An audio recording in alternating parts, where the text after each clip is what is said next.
வயித்துல இருக்கிற குழந்தை ஆணா, பெண்ணான்னு பார்த்துட்டு ஸ்கேன் பண்ணி பண்றது தான் இவங்களோட தொழிலு. அதாவது வந்து இவங்க 2 பேரையும் கைது பண்ணியிருக்காங்க. இவங்களுக்கு வந்து ரூ. 20,000 வந்து ஃபைன் அமௌண்ட்டா போட்டிருக்காய்ங்க. எனக்கு என்ன சந்தேகம் அப்படின்னு பார்த்துட்டீங்கன்னா, இதில இருக்கிற பல பேர் வந்து இந்த நாட்ல இருக்கிறவங்க வந்து இன்னும் வந்து இந்த மூட நம்பிக்கையில வந்து ஃபாலோ பண்றாங்களான்னு என்ன கேட்டீங்கன்னா, ஆமான்னு தான் நான் சொல்லுவேன். நெறைய பேர் இல்லன்னு நெனைப்பீங்க. ஆனா அதுதான் உண்மை.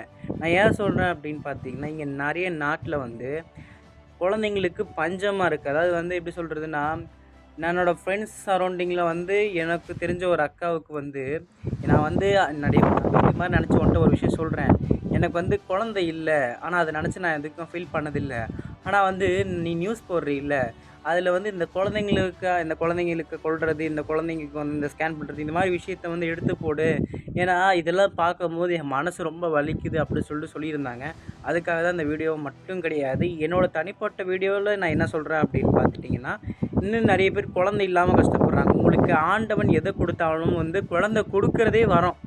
அந்த வரத்துல எனக்கு வந்து எக்ஸ்ட்ரா பெனிஃபிட் வேணும்னு பார்த்தீங்கன்னா, அது கடவுள் குடுக்குறது தான். அத எனக்கு இப்ப வேணும்னு நெனச்சுட்டு நீங்க வந்து இது ஆணா, பெண்ணா பார்த்துட்டு கலாய்க்கிறதெல்லாம் ரொம்ப கேவலமான விஷயம். கேவலமான விஷயம். உங்களுக்கு குடுத்த வரத்த ஏன்னா அந்த கடவுள் இருக்காரான்னு எனக்கு சத்தியமா புரியல. ஏன்னா, குழந்தைலாம் யாருக்கு குடுக்கணுமோ அவங்களுக்கெல்லாம் குடுக்காம, இந்த மாரி தற்கூரிங்களுக்கெல்லாம் குடுத்தா இப்படித்தான் பண்ணி தோணும்.